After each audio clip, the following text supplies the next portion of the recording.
అనయా అనయో ఎంతసేపు అనే తలుపు తీయకుండాను. ఏమిట్రా ఈ టైంలో వచ్చావు? బస్సు ఎక్కడం టైంకి ఎక్కానన్నయ్య. పగల దారిలో ధర్నాలు, రాత్రులు వర్షాలు, నడిచింది తక్కువ ఆగింది ఎక్కువ. దిగేసరికి ఒళ్ళంతా ఊనం అయిపోయి ఈ టైం అయింది అన్నయ్య. అన్నం తిన్నావా? అన్న ఇంటికి వస్తా ఏ బుద్ధి తక్కువడైనా అన్నం తినొస్తాడా? లేట్ అయిందిగా, దారిలో తిన్నావేమో అని అడుగుంటారు. చెల్లెలు బాగుందా? ఏం స్వర్ణ మగపిల్లండి అన్నా అంటగా. ఏడి నా మనవడు ఏడి?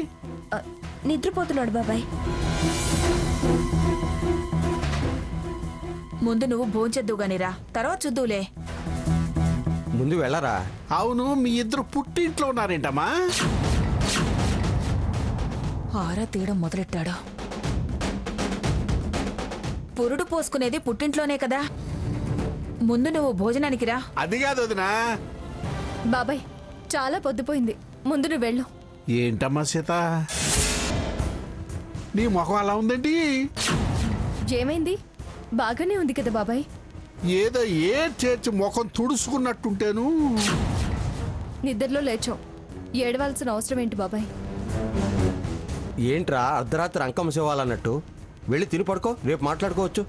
అలాగే, ఆకలి కూడా బాగా దంచేస్తుంది. పెట్టేదినా పద. నేను ఎత్తాలి అన్నయ్య.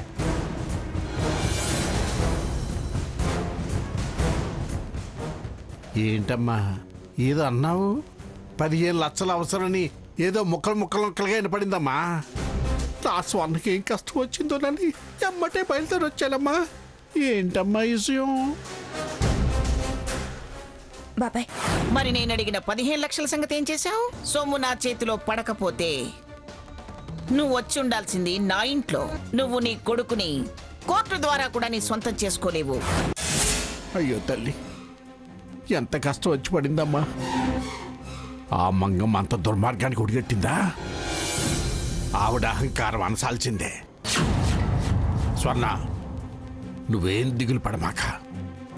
నేను ఈ రాత్రంతా ఆలోచించి రేపు నీకు డబ్బందెలా ఏర్పాటు చేస్తా.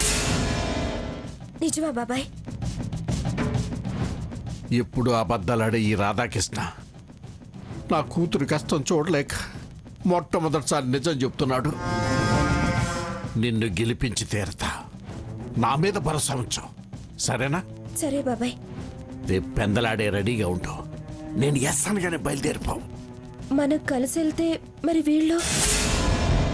వాళ్ళకి తెలిసేలాగా ఎలా చేస్తామమ్మా? కలిసి వెళ్ళం. వీళ్ళందరి కళ్ళు కప్పేసి ఆ మంగమ్మ కళ్ళు తెరిపిద్దాం. సరే బాబాయ్. నువ్వు వెళ్ళి పడుకోమ్మా. నేను సొట్ట తగలేసి బుర్రకు పనిసి పోతా. నువ్వు వెళ్ళి పడుకో. వెళ్ళు వెళ్ళు వెళ్ళు వెళ్ళు.